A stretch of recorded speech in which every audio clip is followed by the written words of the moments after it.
All right, this is my 2023 KTM 300XC. I'm having issues with a 5 blink code occasionally after the most recent map update. I've had it since day one, but the new map update, it goes away. And I've noticed correlation with the fan turning on and the light coming on. So what we're gonna do is we're gonna rewind the stator today. Today I am setting up a quick test here to do some before and after voltages to see if rewinding a stator does much. So I'm not doing a huge rewind. I'm just doing a gauge bigger, same number of turns. We'll go through that a bit later, but right now I have this multimeter hooked up to the battery. This multimeter is hooked up to the stator leads, these 2 yellow wires here. If you follow it, you can find it down here. And it comes into this stator cover, and the stator is behind there. As the engine turns, it produces alternating current, so that's what we have it set to here. We're going to start the bike up, and it currently is choked, so it should idle a little higher. We'll check this voltage and this voltage concurrently.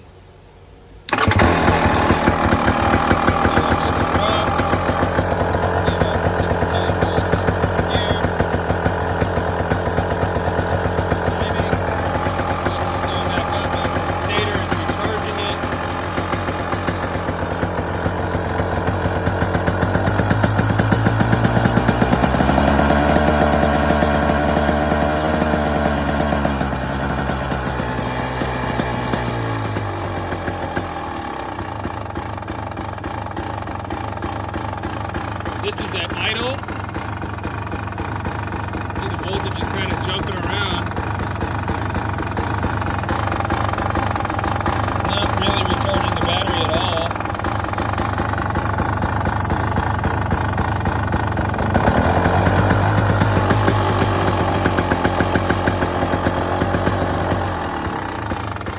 So when the bike was running, we could see that at idle and the choke off, the battery was not really recharging itself at all.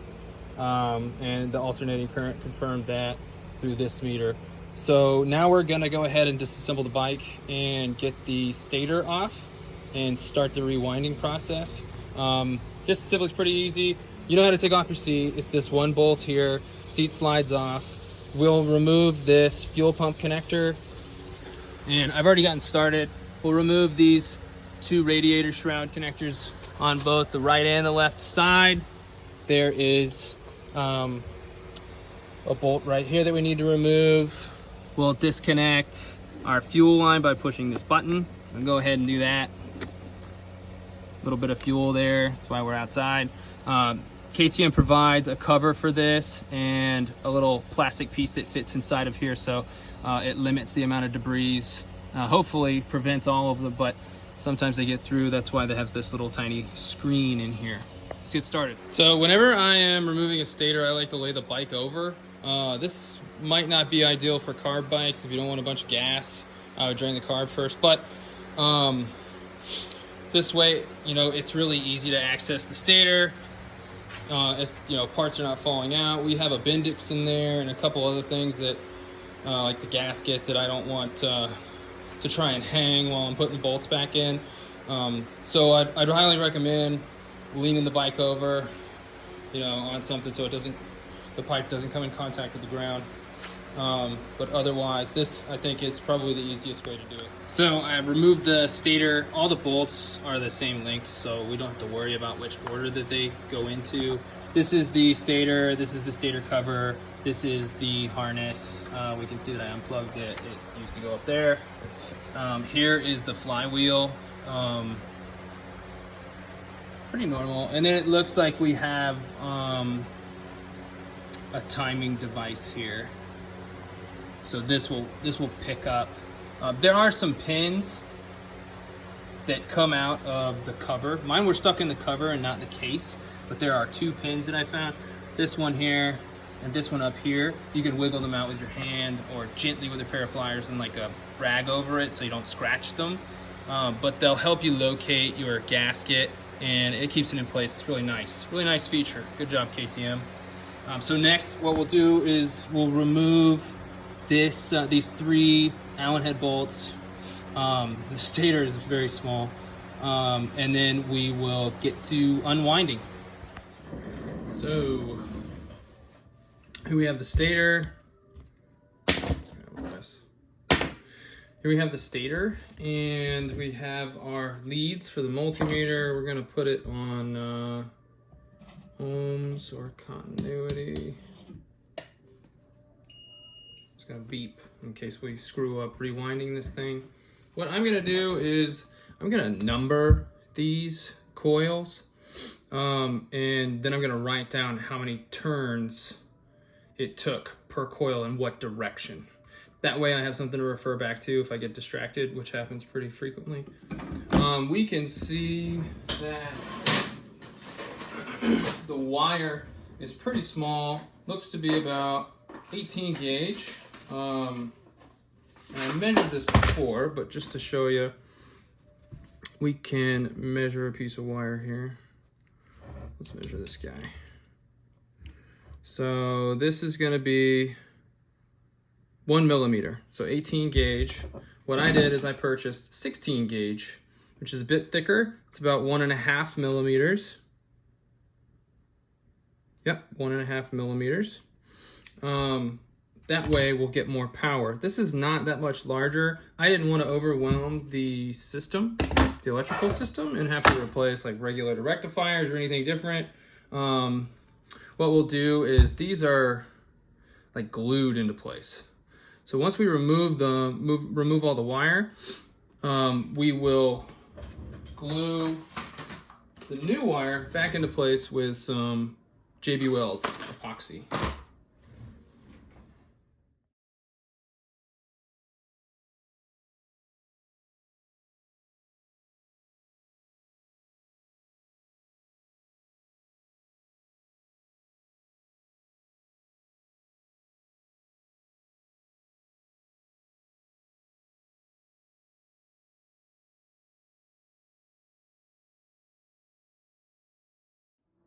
All right, we're on pole number 5. We'll go back around. So it started here, we'll start at this point.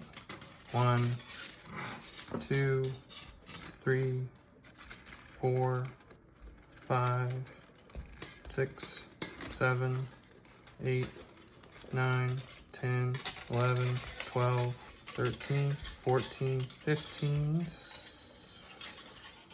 stuck. 16,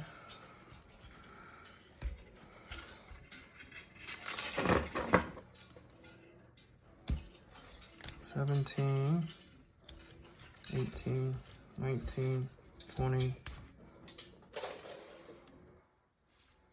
21, 22, 23,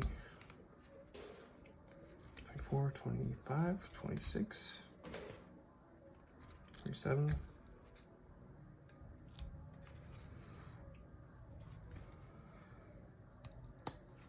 28, 29, 30, 31, 32, 33, 34, 35, 36, 37, 38, 39, 40. So that one was wound counterclockwise.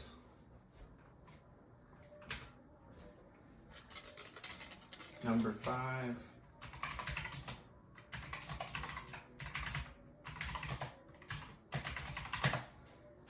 Now we're going to move on to number 6. This one was wound. This one was wound clockwise. Yeah, because it goes that way. So we'll start with this point. 1, 2, 3, 4, 5, 6, 7, 8, 9, 10, 11, 12, I think I may have lost count there. 13, 14, 15,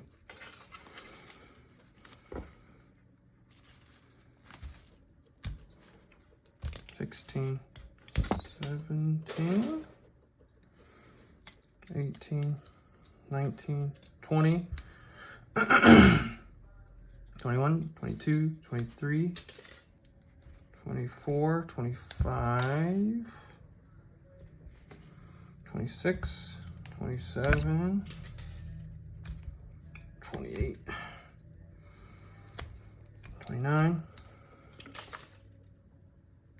30, 31, 32, 33, 34, 35, 36, 37, 38, 39, 40. Did not lose count. You get the idea?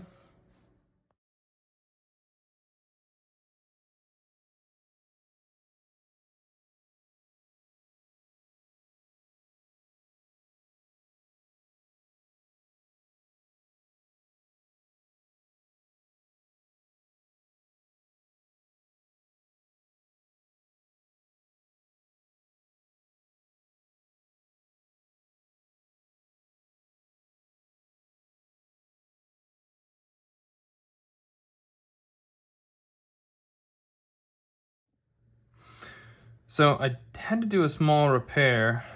We can see that, if you look closely, this little plastic bit right here is broken off from this section.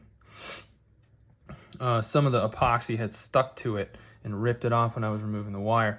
So I just put a little more epoxy on there to insulate this bare metal from the copper wire that we're going to be using, because you don't want these to touch in a stator.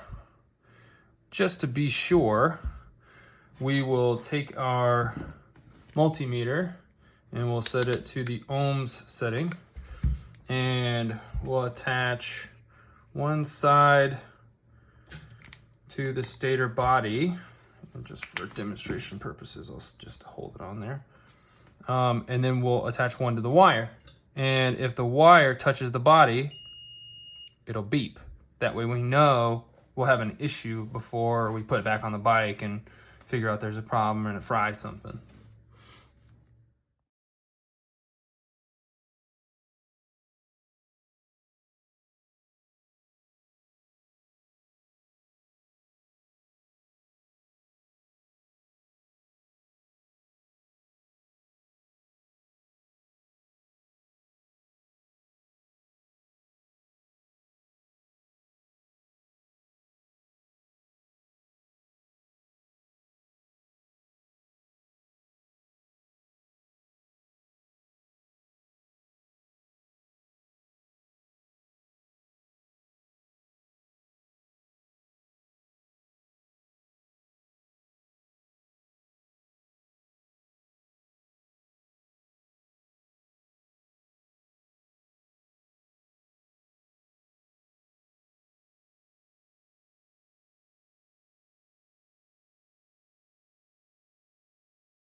All right, so here is the finished stator that's wound with 16 gauge versus 18 gauge. I did a quick test. Works great. I'll post that. Edit that video in after this. We're gonna glue it together with some JB Weld clear weld, so nothing moves out of place, and it'll last a long time. And we don't have any problems with any kind of insulation issues. Got this bowl here.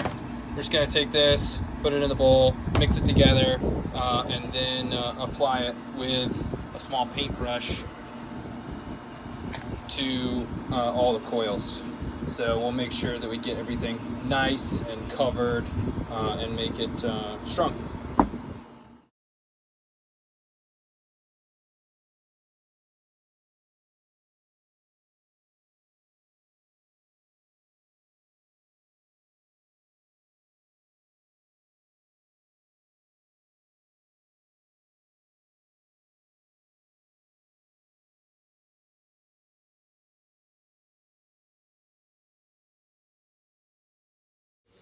All right, so we have rewound the stator, we put it back in, we're testing the battery and the stator at the same time with the choke on.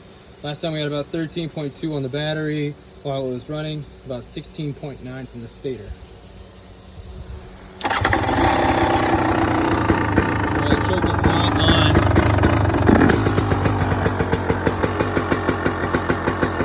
Already getting more from the stator.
So the bike did great after like a 4 or 5 hour test. This is me loaded up for the next ride tomorrow, but we were in some flowy single track last weekend, and I only saw the FI light once, and it's when the fan came on, which is when I expected it to come on because the fan will pull an additional 15 to 19 watts as measured by some of the electronics that I installed. So the bike actually felt a little cleaner, just crisper. There's a little less spooge on the exhaust. I don't know if that is actually true. It could totally be in my head, but I did notice that, and I did think that. I can't measure a difference, so I'm not positive. Tomorrow, we're going to be going to a lot more of a technical rocky terrain that is going to be really slow. I wired in a plug-and-play relay for the fan because I do not want the fan to run when the bike is off. Part of my problem was the fan would run on 100-degree days while we were sitting still and the bike was turned off, and I couldn't just let it cool down. I had to keep the bike running so it would recharge the battery and not kill it. With no kickstart, it's kind of a problem when you're several miles out from where you parked. So now the bike will not keep the fan running while it is turned off. So that should help as well. So we'll see. I think this is going to be a multi-step process. You need a stator rewind, new battery. This is probably a little better. And the fan cannot run at the same time or while the bike is currently not running. I think that all those together should solve the issue. And that's it. I hope this video was helpful to someone out there, whether you're doing the same bike or having the same problem, or a different bike, different problem. The process to rewind the stator is very similar, if not exactly the same. It works the same way for most motorcycles in general. If you have any questions, anything I might have skipped over, didn't answer well enough, or anything like that, just leave them in the comments below, and I'll try and get to everyone that I can. And that's it. Hope it helped.